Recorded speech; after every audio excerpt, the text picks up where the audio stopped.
Demon Emperor Chapter 483 ang nakaraan tinanong ni Chupa si Maskaradong Bandido. Paano niya nagawang lokohin ang isang inosenteng bata na maglingkod sa emperador sa loob ng 300 taon? Nagpapatuloy. At ngayon bumalik ka at tulokohin mo siya ulit. Ganito ba dapat ang galawan ng isang maginoo? Bigla na lang nanlaki ang mata ni Maskaradong Bandido. Napaisip na lang siya ng malalim dahil nabuking na siya ni Chupa.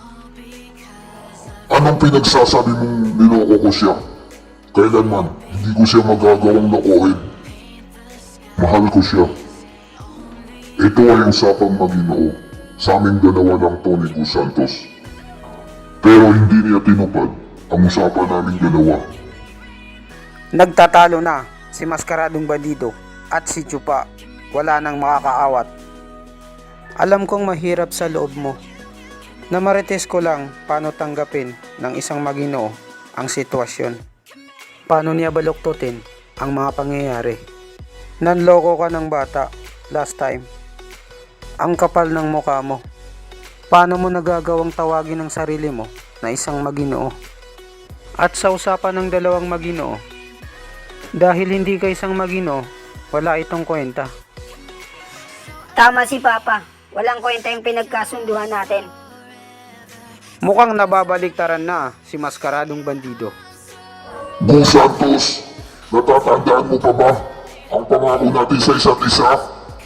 Sa mga oras na yon, sa aking paglisan, sinalo ko lahat ang 10 sapat mo. Manahimik ka dyan! Bigla na lang napatigil si Maskaradong Bandido sa pagngaw-ngaw niya. Maskaradong Bandido, kahit hindi kita kinikilala bilang isang maginoo, pero hinahangaan kita dahil sa ginawa mo 300 taon na ang nakakalipas. Pero isa kang banal na dragon. Ang mamatay para sa bansa ay kasama yan sa tungkulin mo. Kaya naiintindihan ko yon. Ang kasunduang ginawa nyo 300 taon nang nakakalipas ay isang malinaw na patibong.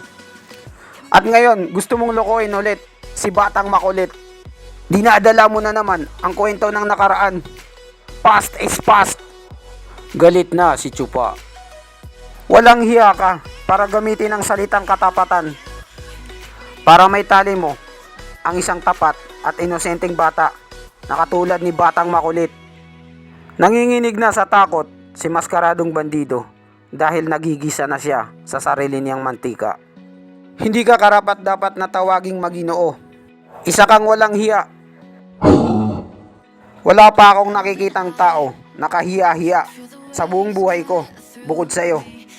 Kahit kalimutan pa natin ang tungkol sa iyo na naging isang spirito.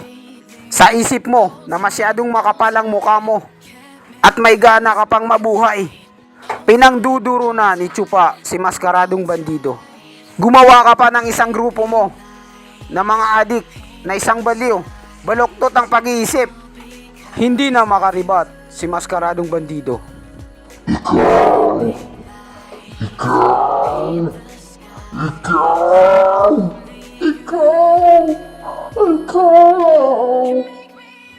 Ang pagkakaalam ko kay Chupa, malakas siya at tuso. Pero hindi ko napagtanto na matalas din pala ang dila niya. Magaling din pala siya magmarites. Senyor, relax ka lang. Huwag kang masyadong high blood. Ang puso mo. Alagaan mo ang sarili mo. Natameme na lang si Senyor Maskaradong Bandido. Wala na siyang nagawa na mental block siya. Ha ha ha ha ha ha. Ha ha ha ha. Ngayon, bumalik naman tayo sa walang hiyang kasinungalingan na sinabi mo kanina. Maskaradong Bandido, paano mo nalaman ang tungkol sa main ni Batang Makulit? Ini-interrogate na ni Chupa si Maskaradong Bandido. Hindi kaya maaring inayos yan ng pamilya ng emperador? Biglang nadlaki ulit ang mata ni Maskaradong Bandido. Sa tingin ko tama ang hula ko. Pinlano talaga ito ng pamilya ng emperador. Papa, ikaw? Ano yung pinagsasabi mo? Walang kaalam-alam si Gu Santos sa pinag-uusapan nila kasi bata pa ito. Batang makulit, hindi ko alam kung anong nangyari. 300 taon na ang nakakalipas. Pero si Senyor Mascaradong Bandido, sa kagustuhan niya, nagamitan ka ng mga magagandang salita para maloko ka niya ulit. Naibunyag niya tuloy ang lihim. Hindi ka ba nagtataka? Paano niya nalaman ang katangian ng iyong amain? Parang mahihina sa takot si Mascaradong Bandido. Sa pagkakatanda ko, ang pamilya ng emperador nakialam lang pagkatapos ng laban mo sa 7 malalaking bahay. Ang iyong amain ay patay na sa mga oras na yon. Ngayon, unti-unti nang nabibigyan ng linaw. Ama, ano ba ang tinutukoy mo? Sabihin mo na sa akin. Tinitigan na lang siya ni Chupa. Sabay na pangiti. Nung unang pagkikita namin ng emperador, sinabi niya sa akin na binabantayan niya ako 24 hours. Mula nung nangyaring aksidente sa beauty pageant. Normal lang yan sa mga namumuno. Binabantayan nila kung anong mga nangyayari sa mga nasasukupan nila. At inaalam nila kung anong mga punot dulo nito.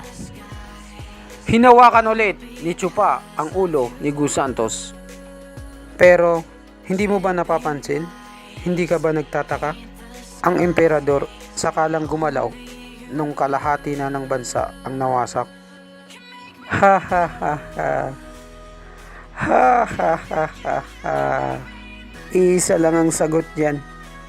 Pinaghandaan na nila to. Sabi nga ni Manjin sa ML, it's all part of the plan. Sa paraan na nakikita ko, simula pa lang, ikaw na nagnanakaw sa mga bahay ng pagkain, pera at alahas.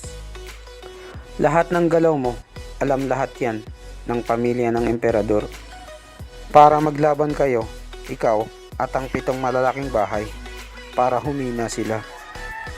Kung meron man, ang pagkikita mo at ang iyong amain ay kasama na sa plano ng emperador para turuan ka at gamitin ang 7 malalaking bahay para patayin ang pamilya ng iyong amain.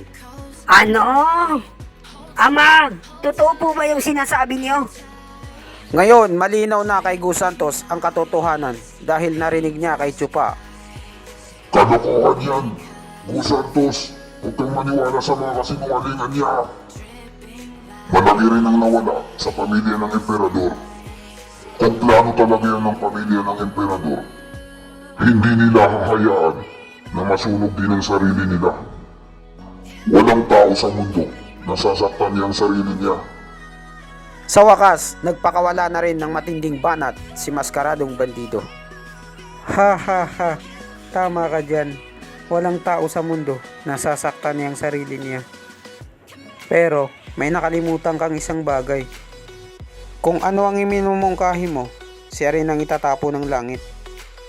Walang sino mang tao sa mundo ang kayang kontrolin ng lahat. Sa simpleng pagkakamali mo lang, pwede nang malutas ang lahat. Batang makulit, yan talaga ang totoong nangyari. Nandilim na ang paningin ni Gu Santos dahil sa mga nalaman niya. Lahat ng tao ay mabuti pag bagong panganak pa lang. Batang makulit, bago ka pa lang sa mundong ito, hindi mo alam ang tama sa mali. Kaya nagnakaw siya ng pera, pagkain at alahas. At nagdulot ito ng isang kaguluhan. Pero ang lakas niya ang nagpapanatili sa kanyang buhay. Kahit sobrang sugatan na siya. At nakuha niya ang atensyon niyo. Pero nagkamali kayo sa isang bagay. Ang batang makulit ay nasugatan dahil bago pa lang siya sa pakikipaglaban. Gumawa kayo ng maling pagtansya sa lakas niya. At nagdesisyon kayo na gamitin siya. Saka dumating sa buhay niya ang kaniyang amain. Kahit na tauhan niyo siya o siya ang nilagay niyo, siya ang naging gabay ni batang makulit at nagturo sa kanya kung paano ang tunay na kahalagaan ng buhay. Tapos hinila niya yung 7 malalaking bahay para patayin ito. Para maghigante si Gu Santos sa 7 malalaking bahay. Pero isa lamang itong palusot Si Batang Makulit talaga ang pakay niyo. Gusto niya siyang gamitin. Kahit alam niyong mahina siya, sekretong tinutulungan niyo siya na labanan ang 7 malalaking bahay. At hinayaan niyo lang ang pagtumba niya. Pero ang hindi niyo inaasahan, ang kapangyarihan ni Batang Makulit ay nakakakilabot. Sobrang lakas. Hindi niyo na siya makontrol. Kaya nung pumasok na kayo sa eksena, wala na kayong magawa. At nagkaroon kayo ng malaking pinsala, gaya ng nangyari sa iyo ngayon. Nanginginig ng nakikinig si Maskaradong Bandido. Chupa, napakasama mo. Tuso ka talaga. Babalik na rin mo ba ang nangyari sa 3 taon lang nakalipas ngayon? Dahil lang dito sa mga hula mo. Yan talagang tinatawag na katalinuhan para sa magandang kinabukasan. Kung saan nalugi ang kalaban ng 1,000, tapos sa'yo 800 lang. Nanggagalaiti na sa galit si Gu Santos. Ayan na, nag-aapoy na sa galit ang person. Nag-spark ang katawan niya ng maitim na electricity.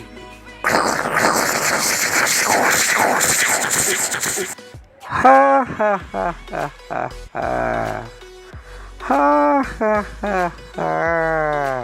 At dito nagtatapos ang chapter 483.